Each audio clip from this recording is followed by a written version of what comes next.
Hi, and welcome to The Scoop. Everyone wants to listen to my next guest. He's not only one of the most sought-after speakers and moderators, he's also a leading management consultant whose clients include some of the largest companies in East Africa. So you grew up in Kenya? Yes. Born and raised here? Yes. But went away to university, the London School of Economics, if I'm not Indeed, mistaken, yes. and got 2 degrees, Yes. whereas most people 1 degree would be adequate. But you decided to come back home. Yes. Was that shortly after university, or did you get some work experience No, I outside? got some work experience. I got a job straight away in London in a management consultancy firm. In London, much as I was an active participant in society and in people's issues as a professional advisor, you feel like more like an observer. You feel more like somebody watching these people who are not my people.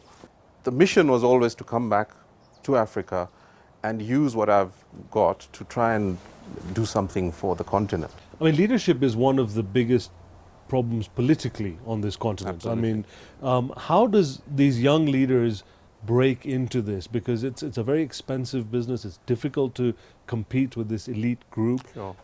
It's also a dangerous business in many countries. Indeed. I think there's a generation coming in Africa which will be the right type of leaders for the right reasons. Sometimes we're too hard on Africa because we think, look around you in the world, why aren't we behaving like Switzerland, and why aren't we like Belgium, and they have this institution and that institution.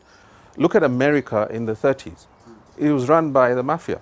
It was a gangster state where so many politicians are in the pockets of the mafia and people are being shot in broad daylight all the time. I think every society has to go through a period in which you figure things out, you make some mistakes, you have excesses, some people have too much power, criminal warlords take over too many things, then you sort of burn yourself and you learn and you put up institutions and then you get better and your culture changes. And after 50 years of that, everything's stable. Now, we're not in that place. So my message about Africa always is, it's going to take time, guys. Sonny, the show's called The Scoop. So, you need to give me something that nobody else knows about you, or very few people know about you. Tell me what it is. What's the scoop on Sonny Bindra?